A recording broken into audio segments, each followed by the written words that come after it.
Two multicolored fish created from layers of geometric shapes swim to reveal the company name, accessibilityconsulting.ca. A school of small fish swims by, revealing the tagline, a collective of digital accessibility educators. Welcome. My name is Jennifer Curry-Yonke. I'm the Principal Educator with accessibilityconsulting.ca, a collective of digital accessibility educators, and a member of the Post-Secondary Education Standards Development Committee, and I'll be your host again today. Today, we're going to be discussing Barrier Area 4, Digital Learning and Technology. Barrier Area 4 is just the first one we're going to be discussing. I'm very biased. This is the one that I worked on with my lovely colleagues, so it's not in any particular order. But I am excited to be joined by my subcommittee colleagues. Sam Chanjeskar from D2L is our team lead. Anne Poitier from McMaster University. Marie-Claude Gagnon from the University of Ottawa, who's unable to join us today, and myself make up the Digital Learning and Technology Subcommittee. I'm going to suggest that we just jump right in and introduce Barrier Area 4, the digital learning and technology, and the recommendations we made. Our conversation last month with Tina, our chair, sparked some great questions, and we only touched the tip of the iceberg. So today we're really hoping to dive into the actual recommendations. Sam and Anne, thank you so much for being here. Sam is our lead. Can you get us started? I was wondering if you can provide us with an overview of what Barrier Area 4 is and the key areas that we should focus on. Absolutely, Jen. Thank you for facilitating this series. And hello, everyone. I was fortunate to work closely with Jennifer and Marie-Claude on a small team that addressed digital learning and technology barriers. What we did was we looked at the post-secondary digital learning environment as our context for creating the recommendations. This, we believe, is an environment where learning takes place online, remotely, blended, and face-to-face, using digital technology and digital content. And by digital technology, we mean all software tools and other equipment used in learning. And by digital content, we mean learning material that is produced, maintained, and consumed using digital means.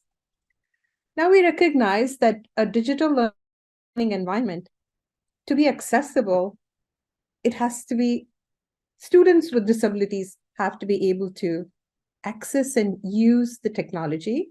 They need to produce and consume content, and they need to engage in learning independently and effectively. So the committee members who developed the recommendations were all experts in digital technology, pedagogy, content, policy, procurement, and our practice. The recommendations were based on barriers experienced or witnessed by one or more of the members. We also sought input from experts, and we also took into consideration all of the feedback we received through the public feedback process.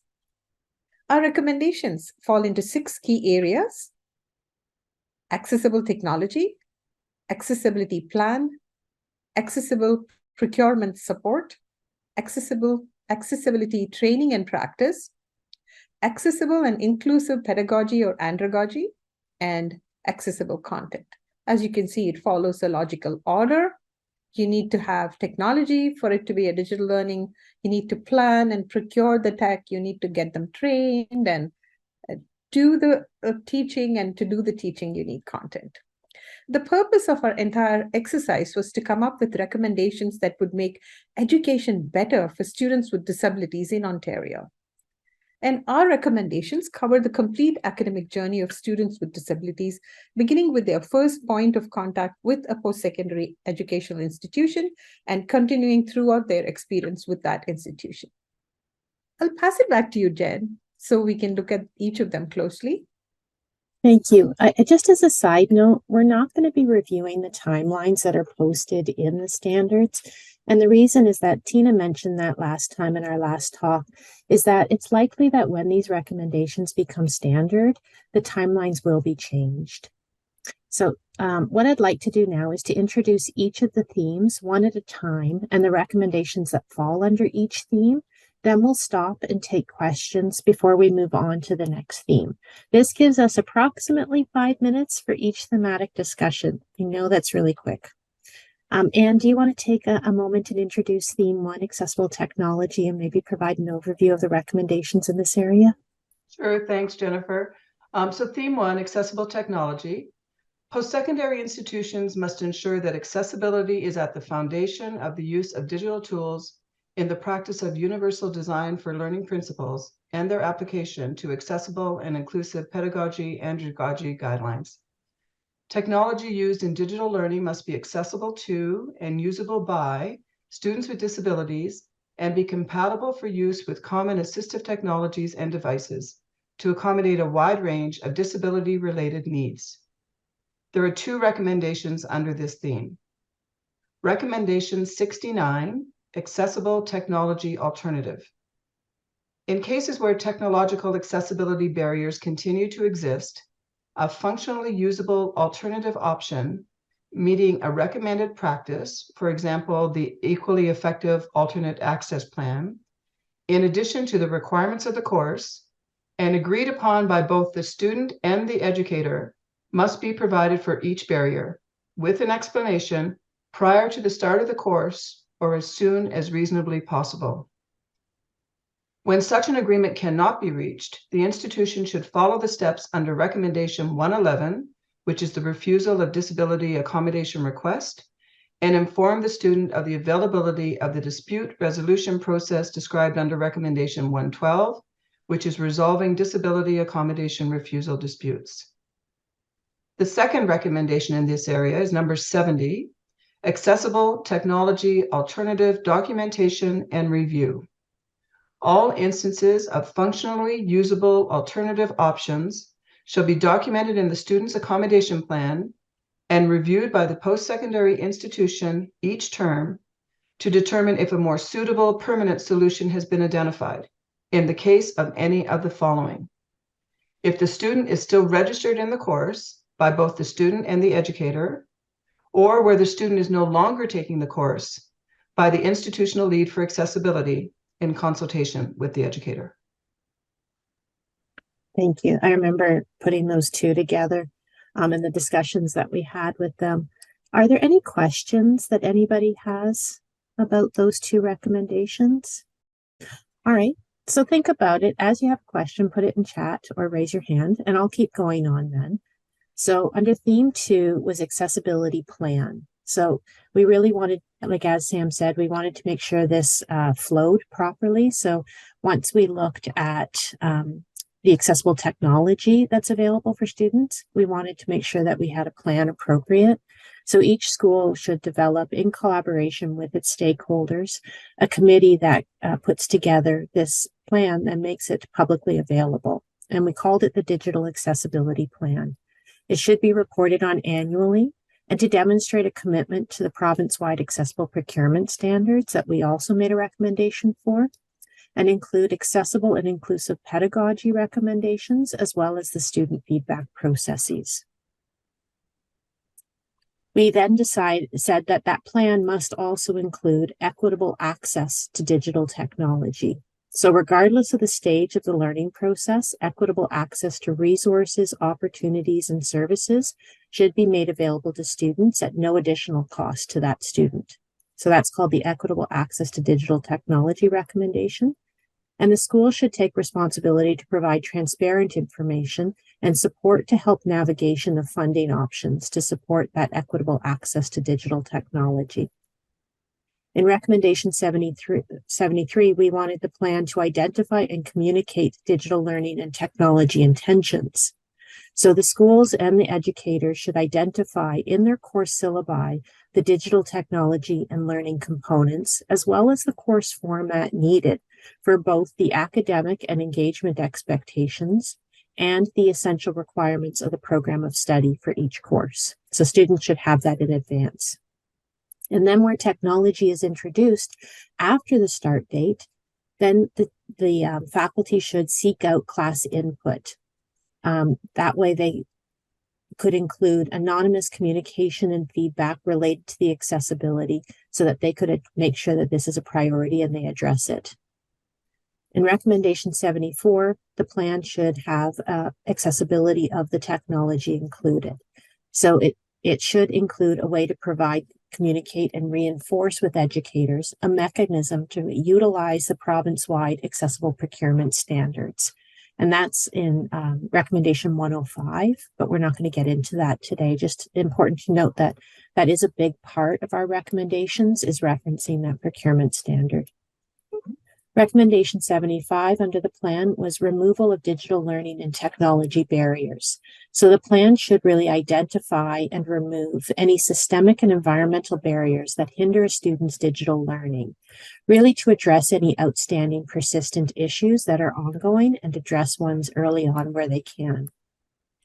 In recommendation 76, the plan looks at accessible educational collaboration. So it's really important that there is the availability of accessible communication processes for educational collaboration. That's not covered under the Customer Service or the Information and Communications Act.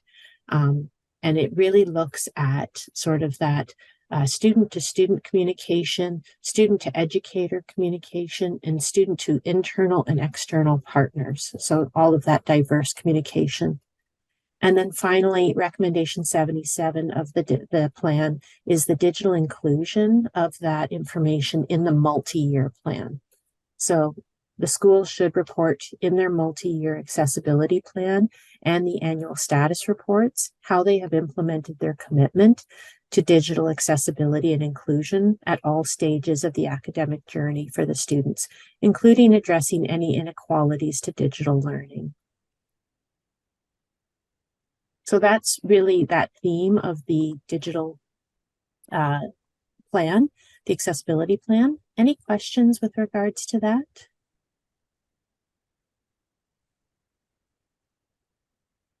We're just going to fly through these. This isn't going to be a problem. I was really worried about time. And then we're going to have a fantastic discussion at the end. So Sam, do you want to review theme 3, accessible procurement support, and the 2 recommendations that go with that? Sure, Jennifer. So if we want to ensure that tech is accessible, then procurement of technology must be done intentionally and with care, right? So there are 2 recommendations, number 78 and number 79, under this theme to guide post-secondary educational institutions. The first recommendation, number 78, is titled Accessible Digital Technology Lead. And this is about appointing at least one accessible digital technology lead in every institution. The person will be a high-level institutional employee, and they will support staff and faculty or educators in the procurement, acquisition, training of digital technologies. Now, these technologies could be for learning, they could be for content creation, or they could be for student support. And in case an institution is unable to appoint an exclusive accessible digital technology lead, then the accessibility lead of that institution could take that role. But of course, that person should be trained to assume those responsibilities.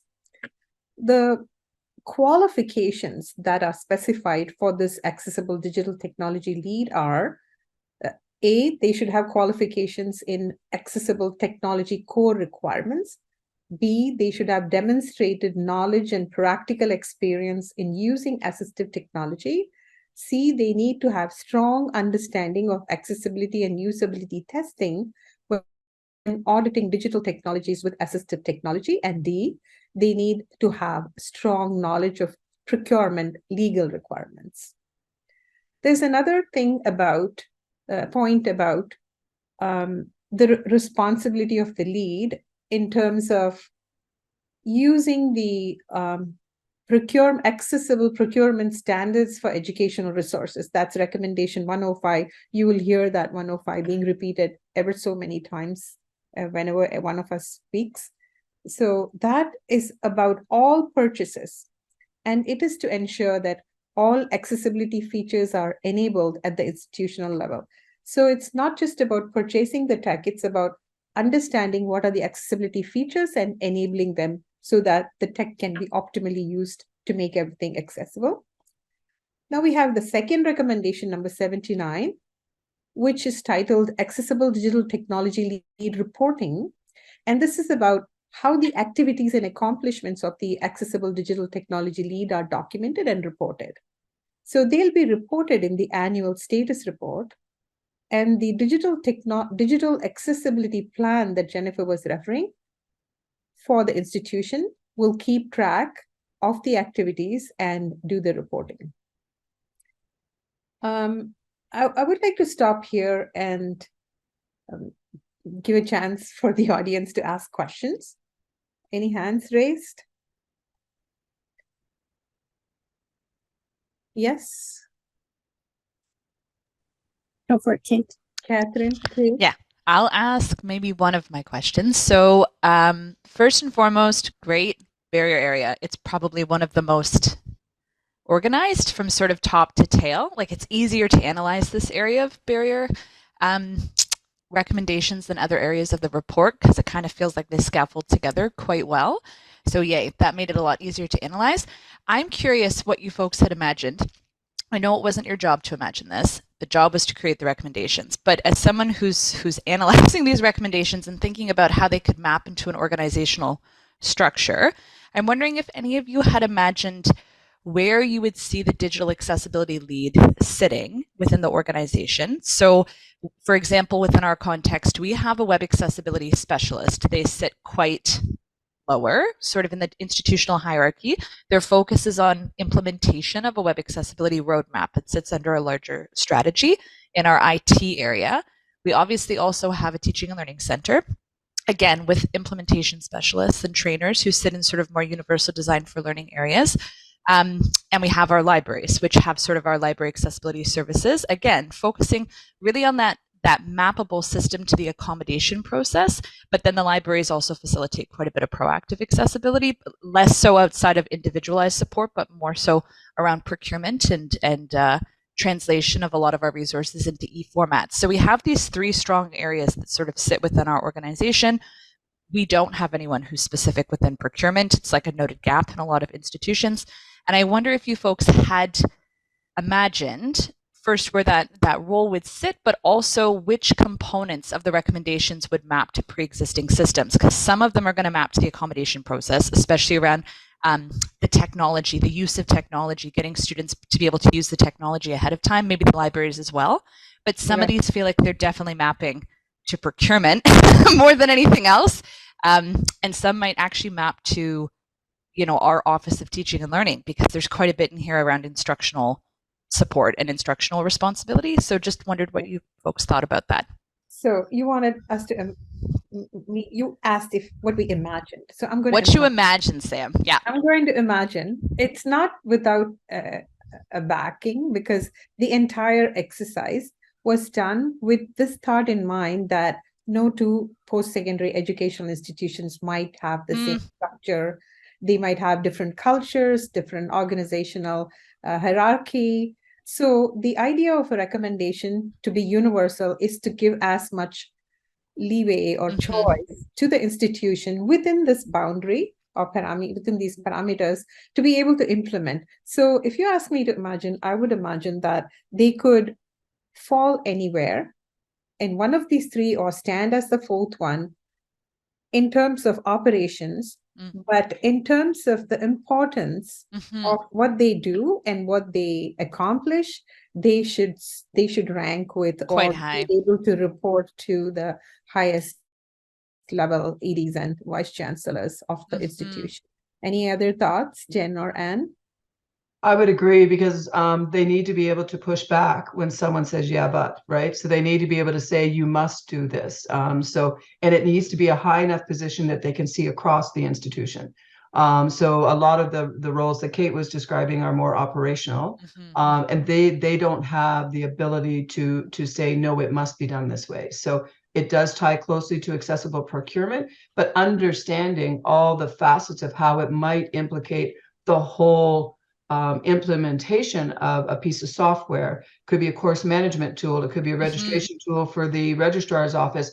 Being able to see across all those areas is really important for this role. And that's why we've said it needs to be a fairly high position. And they need to be giving direction to senior management for sure. So I would say it's got to be up there and cross-institutional. Mhm. I would want to just add, I feel like I'm doing this role right now in my current position. Yeah, and you're an external consultant, right? Yeah. And I think that it's really important that, like Anne mentioned, it needs to be a high level position. And it's not a position of somebody necessarily doing stuff. Mhm, mhm. It's about advising, mitigating, supporting, and kind of networking and seeing that they can have those cross-sectional conversations and supports, because accessibility is everybody's responsibility, but these responsibilities of procurement or project management or teaching and learning, they all take on a very separate role that feed into these processes. And so you really need somebody with the knowledge and skill set in order to support all of those different areas of specialty. Yeah, Mhm. I agree, Jen, because although the qualifications specify the ability to test, etc., the person wouldn't have the credibility to talk about things unless they actually know and can do. It's not necessary they should do it. And I believe they should be a translator to the management, senior management, about what all this tech talk means and how that fits into the management side. That's mostly the area they need to focus on. And I'm just going to point out that Tina Doyle has joined us. She I was apologizes for thrilled. being a few minutes late. Tina's our chair on the committee, for those of you that don't know. And Tina, feel free to jump on, but I was just going to say that she commented on what a great dialogue this was. And these are questions and comments that she can bring to the ministry with this meeting. Go ahead, Tina. Oh, you're muted, Tina. You were unmuted. Yeah, I was thinking, Kate, when you said it was very well organized, I was thinking, yes, this particular small group, the detail, and I learned a lot through listening to their presentations and the work they've done. It's been amazing. Yeah, I definitely will. I am taking these things to the ministry as that's why I wanted to make sure I attended, because I'm still meeting with the ministry and I want to keep the dialogue going. So I appreciate, Jennifer, that you keep organizing this. Me too. Although I think Harinder might have a question. Harinder does have a question. Harinder So has a question. Harinder, feel free to go ahead. Think always think of anything. I'm all the like anything. With that, how would it work with people who are deaf or blind and need help with technology?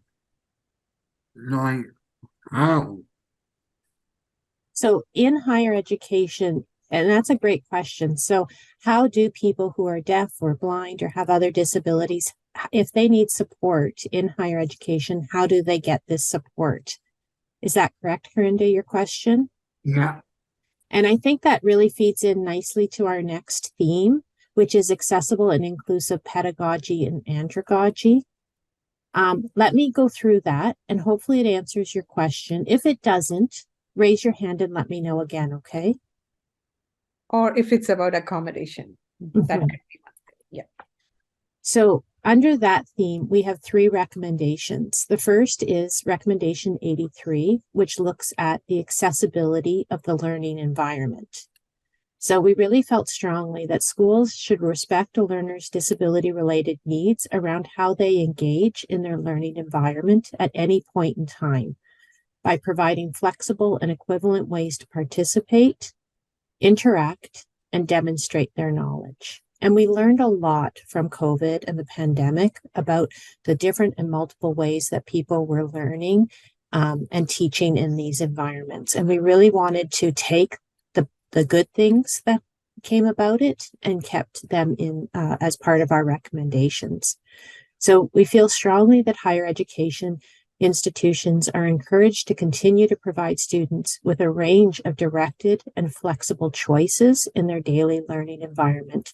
So For example, in person, online, synchronous, or asynchronous. Recommendation 84 looks at the barriers to digital technology in the learning environment. We understand that when introducing new digital teaching and learning tools in the practice of inclusive teaching, they should ensure that they do not create additional barriers to access. That the accessible digital technology lead would help to consult when necessary to establish proper teaching and learning in that environment with regards to the digital technology. And if needed, then it could go to a committee for further input. And then recommendation 85 was the usability of digital learning and technology environments. We strongly recognized as a committee that just because something is accessible, it doesn't mean it's usable. So this recommendation really spoke to that point. So we wanted to make sure that post-secondary institutions ensured the usability of the digital learning environment for all students, including those with diverse information processing styles, such as deaf, hard of hearing, or blind, and sensory or physical attributes through established accessible feedback, tracking, and reporting mechanisms. And we had a reference to recommendation number 16, which talks about improving the campus climate related to accessibility. So, Corinda, did that answer that question? Yeah, but if people with volunteering, some people use you, and they're like very expensive. It does get expensive. So that's where we look at, although we're not going to talk about it today, one of the other small committee groups looked at things such as finances.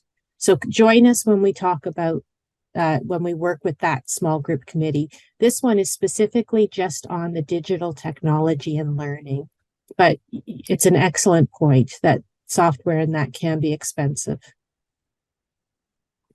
Okay, any other questions with regards to the theme of accessible and inclusive pedagogy and andragogy? Kate. I'm just gonna scaffold my questions so I don't have to take up all the time at the end of our No, go discussion. for it. And other folks can ask questions.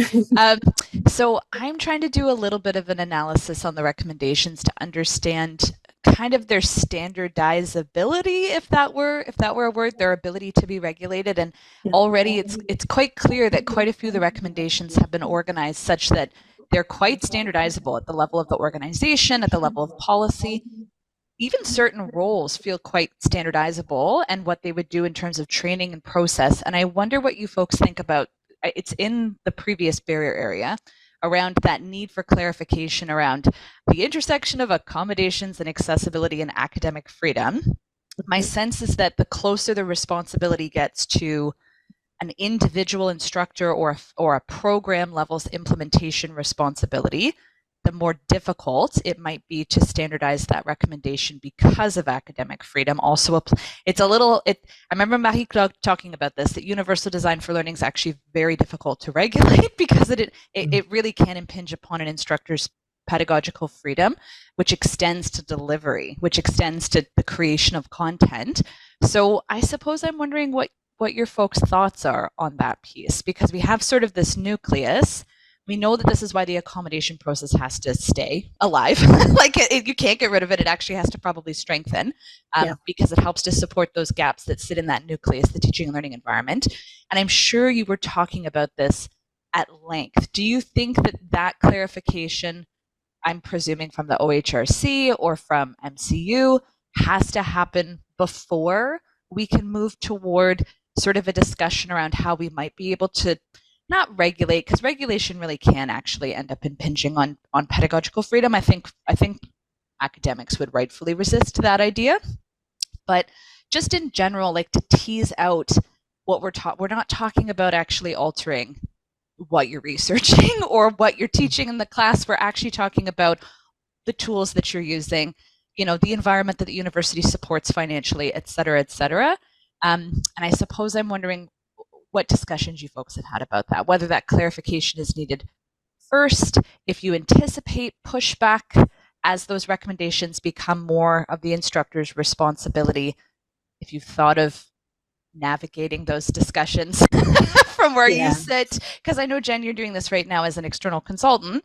So just curious about that. Yeah, we had lots of conversations about the current pedagogy and andragogy approaches. And there is, again, that's another subcommittee's theme. So we're not going to go into it in depth in our section, but we did recognize that there needs to be a harmonization with accessibility and some of the other teaching pedagogies. So whether that be universal design for learning or active engagement, that they need to find a way that it doesn't mean one rules out the other. There has to be a harmony with regards to how we're approaching them. And they are very different to regulate. And I mean, if Marie-Claude was here, she would probably articulate it so much better. This was definitely, I think, her area of strength and passion. But our hope was that we provided enough guidance that we allowed for the independence of our faculty members, but the strength of having a lead that can guide their approach. And I'll let Sam or Anne add into that. I think you're right. And Marie-Claude would have had lots to say. I think there also might have been a little bit of a distinction between the colleges and the universities. Yes, we have to absolutely. remember this has to apply to both, so we couldn't do too much. Yeah. Things are possibly a little more standardized in the Standardizable. college, yeah, right, in the college environment, which is fine, because sometimes the content is created for the instructor and the instructor is teaching it, and so it's already been created in an accessible manner and being asked to be provided in an accessible manner. It did take a lot of conversation. We did have faculty members on the committee for that purpose, to make sure that we weren't suggesting things that no one would accept down the road. So, I mean, we tested it out on ourselves and say, could you do this in your institution? And we spent a lot of time on those types of things at all of the barrier areas. So is this doable? Because we didn't want to put something out there that people could say, no, we're not, people would just say that's not possible, right? Where the no, that's not possible thing came into, first of all, was timelines and then money. There was some discussion around this, but I think that if I recall, the general conversation ended with everyone would recognize the advantages for doing this and would recognize that they might need to adjust their own styles somewhat. And as long as they weren't being told how to do it, but that there was options and different ways in which they could get to the same end, that they would probably over time come around and be able to do it, right? We did have some people say, yeah, but what about Professor X who's been there for 100 years? Well, you know, Professor X is never going to accept it, and you just have to accept it. Professor X is not going to accept it, and Professor X won't be there that long. You know, you have to take those things. But I mean, we did have those kinds of conversations and did test out the premises on ourselves to make sure that we could live with it and that we felt that others could. I don't know if that's sort of a roundabout answer to your question. Yeah, and we did have attitudes as another theme area underlying one of the theme areas. So fundamentally, it's about allowing people to do whatever they want to, but at the same time, making all this available and not exactly leaving it to them, but at the same time, not forcing them either. The reason why, like Anne said, we had so many rounds of like public feedback, and then now Jen's going through this process of one by one every barrier again. I think in this year it's 4 times, right, Jen, between May and December. So the idea of discussing it so many times with so many sets of people is again to request the practitioners to come up with any dissonance that they see so that we can go and tweak something.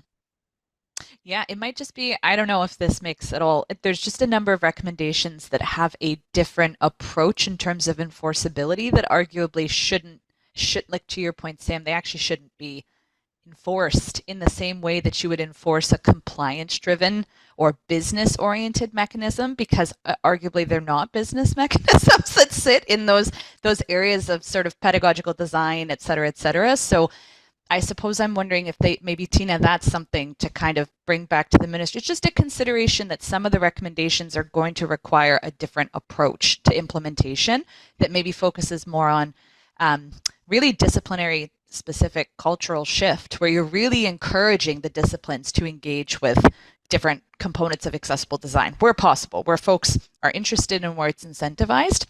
But to your point, Sam, having the things available so folks can't fall back on but we don't have support to do this, we don't have resources to do this, we don't have money to do this, which tends to be the first line of defensibility. And then when you get rid of that, then you kind of get into like the actual issues that people are like, this is really hard, or we don't think we should be doing this, et cetera, et cetera.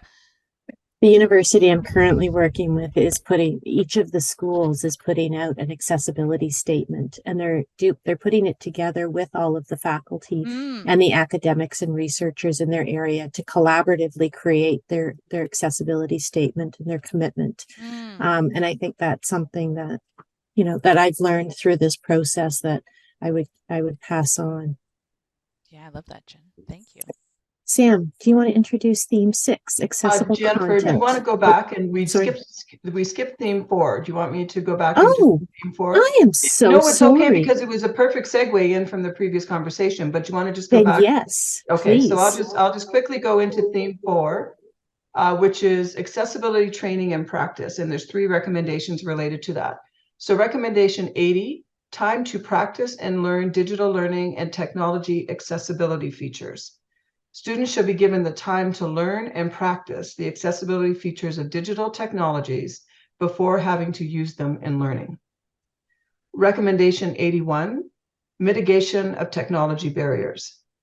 To ensure effective mitigation of technology barriers, students with disabilities shall be offered accessible feedback, tracking and reporting mechanisms, along with the contact information of the Ministry for Seniors and Accessibility, compliance support services, and technical services in the institution.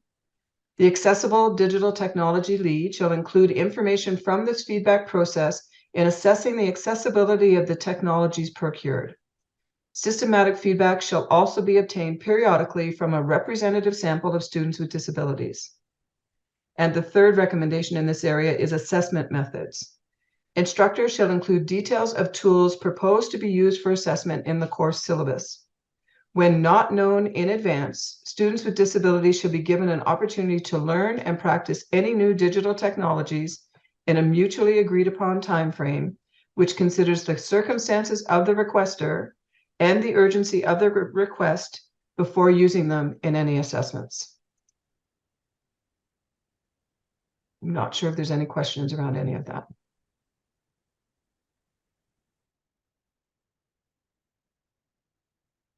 I think there's just one, right? One theme. So maybe we can go through that and then.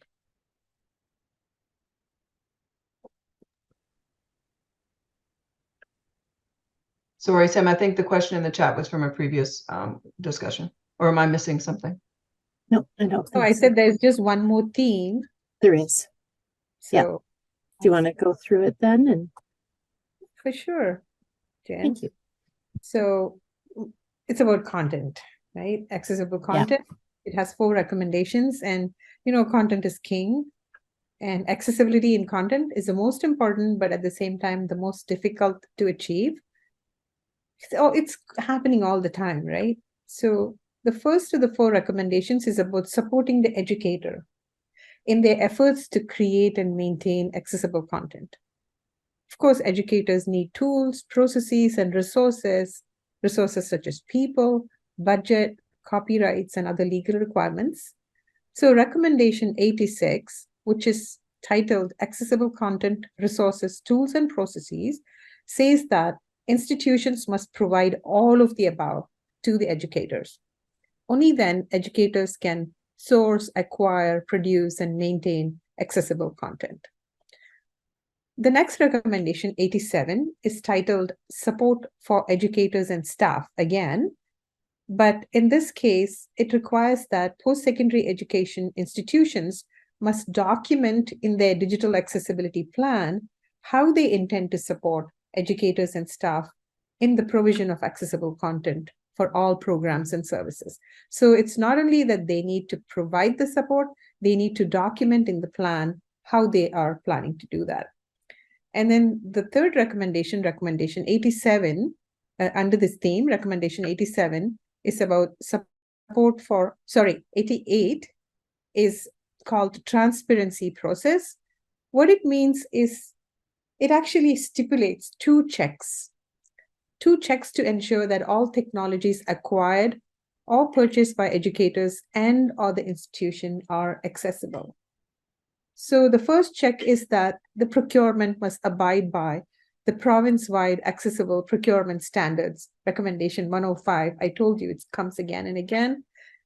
So the standards should apply for all educational resource procurement. And number two, the technologies must be tested for accessibility and usability.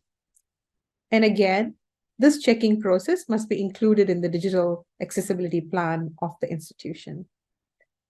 And the last recommendation, 89, is titled Accessible PDFs. This is interesting.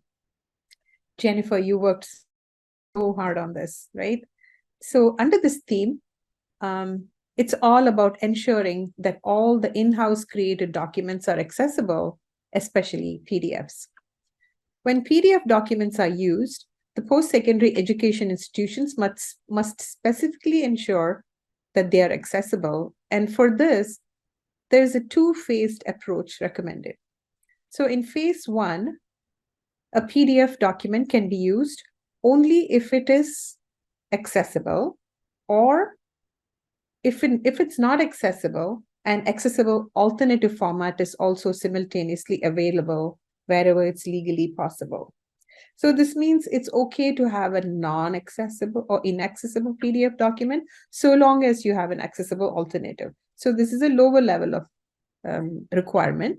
In phase two, post-secondary educational institutions are required to provide software and training for the creation of accessible PDFs. And this is as per the province-wide accessible procurement standards for educational resources. Any document provided as a PDF in the second phase must meet this new standard. The idea behind all this is to allow post-secondary education institutions to provide accessible alternatives for PDFs, but at the same time, also enable them to create accessible PDFs so that eventually all PDFs will be born accessible. So with that, I think the 4 recommendations under this theme and all the themes are done. And Jennifer, I pass it back to you. Thank you. So that's a coverage of all of the themes and all of the recommendations, and that's a lot of information to kind of digest. So I'll give you a minute. We have about 10 minutes left for any questions. Any questions regarding digital teaching and learning, but if you want to ask questions about the overall standards, Tina's here as well, and Sam, Ann, and I could give it a try as well. Okay. I told you folks, I have so many questions. I'm so sorry. Hopefully other folks feel like they have time to think of questions so I don't have to dominate this whole session with my questions. I'm curious about the content. So the accessible content, this is obviously expanded upon pretty specifically in the section, the barrier area before your section. So this section talking more about the resources, the supports, the plan, fantastic. I suppose I'm wondering if you folks have any feeling or any sense of whether or not there will be retroactive timelines attached to any of these recommendations. So if we look at the comparable requirements under the current AODA around WCAG, I think 2012 is kind of the cutoff made past 2012. And this, I'm guessing, was to prevent organizations from having to spend hundreds of thousands of dollars in remediation work. But because a lot of organizations weren't practicing digital accessibility post-2012, they're still having to spend hundreds of thousands of dollars in remediation of content. And so that plus the challenge that this is a barrier that I've heard described by our library accessibility services staff who are very good at this particular skill set, the remediation skill set, that they can come into some, even under an accommodations umbrella, where the instructor is required to turn their content into something more accessible for the end user. They will get sort of a intellectual property kind of challenge almost immediately for some, not for all. This is just for some instructors. So thinking about that particular reality and that particular barrier, and then also around some of the recommendations which are requiring that all content created by, it's really scaffolded, right? So it's like the organization has to create the tools. We have to have the Avenue to Learn course shell or whatever the Brightspace course shell that we might have within the institution, the learning management system. Then we're going to talk about the tools within the learning management system. Then we're going to talk about the content uploaded to the learning management system. So I understand the scaffold. It's really brilliant. Same with web accessibility in terms of an approach, but arguably fewer challenges in trying to get staff to remediate their content if they have the knowledge, the tools, and the resources. So do you folks think there will be sort of a, as of 2023, all content moving forward, or do you think it might also apply retroactively? I'm just curious about that in terms of the enormous amount of work some folks might be doing to remediate their content. Yeah. I'll take a stab at it first, but Sam and Anne, if you want to jump in. We're talking about a learning experience for students, and without it applying to all of their learning materials, this isn't going to work. It's not like they just can have some as they move forward. So I think in the spirit of the legislation, it's about providing an accessible and usable and inclusive learning experience. So any content that is used in a course at the time of the legislation deadline needs to be accessible. If the content is not being used in a current active course, then it wouldn't apply to that. But it's really about providing that inclusive learning experience. So if there's an active course, it applies to all of the content in that active learning module. And I think that the thing that people forget and about this standard is this only applies to students. So often when we're thinking about all the content that's PDF, that's from the administrative side of the house. It's policies and things that really aren't students focused and centered. And we get, oh my God, we've got so much stuff up there. And people just, flippantly put up PDFs on everything. So this is very specific to the student learning experience. That's not to say all the other stuff it needs to be addressed at some point, but as Jennifer said, anything in a current, I don't ever remember a conversation about going backwards. I remember conversations about people panicking about how much was up there and that everyone should be going through and purging and looking at whether it's really valuable to have that content up on a website. That comes more under web accessibility, I think. But from this perspective, it is for student engagement and learning, and it would be for whatever courses are being taught at that time. So I don't ever remember us talking about saying, yeah, anything as of 2025 has to be done, or 2024. It's just what's being used now has to be in an accessible format. I also think that instructors, got to be very careful how I say this because I don't know who was on the call. I sometimes feel that PDFs are the only way to go in order to protect their content, and that's just not the case anymore. It's so easy to take apart a PDF, and they're worried that someone's going to do something with it if they can take it apart and add something to it or whatever. So there are so many tools out there now to open and edit PDFs. It's not like it was before that once you put up a PDF, you figured no one could change anything. That's not the case anymore. So, but I don't know that instructors all understand that. So I think it was a protection thing more than anything. If I put it in a PDF, then I know no one can change it. That's just not the case anymore. So, but yeah, the biggest reminder here is that this is student focused. All of this work is student focused. So it's the administrative side of the house. I think we've got a lot of work to do in though, in terms of making the province accessible in the time frame that we're supposed to. And Anne, you pointed out that we are coming up to a pivotal anniversary.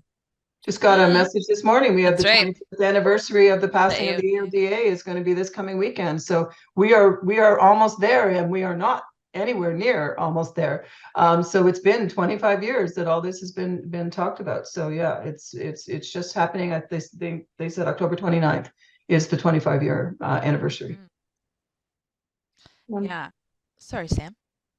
No, I'm just busy writing that down. I think I was probably thinking about this more from a, like, we have a few micro projects that have gotten off the ground in some of our faculties to get ahead of this work, where even 4 years ago, there was a team hired into our Faculty of Science to focus on remediation of course content. And I am unclear if it's because the program necessarily operated under, and it still operates under, more of a voluntary, like folks can't be forced to give their content over for remediation, or if it's for a lack of scalable tools, right? So like something where you could really help with the remediation of a huge amount of course content. But I think that that pilot is averaging 20 courses a year, 20 to 30 courses a year, which is a lot in sort of when you think about 20 to 30 courses worth of content. But when you think within the context of the thousands of courses that are offered, this is the piece that I'm still trying to wrap my brain around. Is there a scalable solution? What do we have to think about in terms of the scale? Does it have to be sector wide? Because the actual remediation of the content is incredibly time consuming for non-experts. So just trying to think about how to make it as supported as possible so that you don't have that pushback as much. And I know this is more the organizations that are trying to think through, but I do think it's something that, like, when Tina was, I think Tina, you were there for some of the consultations that we were doing with the MCU.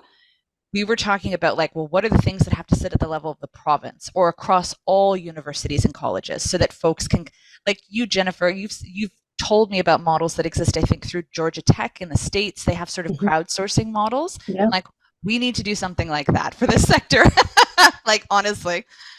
I think it's really about education of our content creators as well, to understand what it means to be accessible, and how there might be a bit more sweat equity up front, but it can benefit them Absolutely in the long run, and how this benefits them as educators.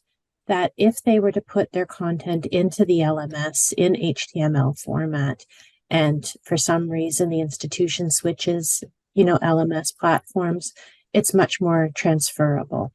Or if they were to take that information and students need to have access to it in alternative formats, well, then we can take that information from there and make a conversion ready document. So it's really about that education up front for how faculty or educators or content creators can create their stuff in an accessible format in a much easier way than, I have seen in a last institution I was consulting with, faculty that were taking really well-designed PowerPoints, but then making them into into PDFs. Yep. And then uploading that into their LMS system. And they've just now created so many more barriers. And when we had that conversation, like Anne said, PDFs can be broken. You're not protecting your content this way.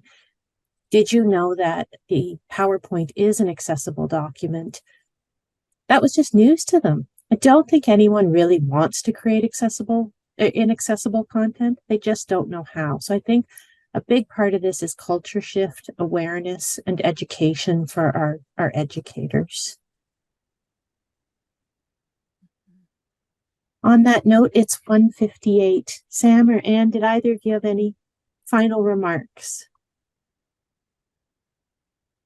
Sam, as our chair, did you want to share your last thoughts? I'd like to go back, Jennifer, to the 5 guiding principles that we followed in formulating the recommendations. And I'd like to urge everyone present here in the audience to follow that spirit. I'm going to just read out the 5 guiding principles. 1 is be proactive rather than reactive in your accessibility efforts. Include disability into diversity and intersectionality efforts. Make your systems transparent and seamless to help students navigate seamlessly. Celebrate and encourage innovation, and help everyone recognize their responsibility for accessibility, whatever be their role. I so love these that I just wanted to share them again. Thank you so much. That was definitely mine and Tina's takeaway from our last talk as well. Oh. Thank you both, Anne and Sam. We really appreciate you being here. Thank you to River and Rosalie for their time. Tina, thank you for joining us today and taking these discussions back to the ministry. I think that's really important. Yeah. I'm also thank you. curious. I was curious, Tina, about Yeah.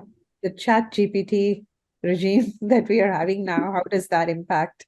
This is just for you to take back to the. Yeah, I think it's an interesting topic right now in general. Yeah. Yeah. Thank you, Anne and Sam. And I've learned so much from you both. You guys, you've been amazing on the committee and continuing to keep the topic alive and bringing this forward. I really appreciate it. Thanks, Tina. And I would just encourage everyone not to wait for the legislation. Get started doing the work now. This is why you're attending sessions like this. See what you can do. You've got a lot of it in place already, probably, and just see how you can more formalize it and just do some of the pre-planning now, because it'll be a lot if you wait until the legislation comes down and then have to try and deal with the deadlines that are in there. So nothing you do is going to harm you in the future to do some of this work now. So I would just encourage you to just start doing it as quickly as you can. Awesome. Thank you all. Have a great afternoon. Bye. Bye-bye. Thank you. Thank you. Two multicolored fish created from layers of geometric shapes swim to reveal the company name, accessibilityconsulting.ca. A school of small fish swims by, revealing the tagline, a collective of digital accessibility educators.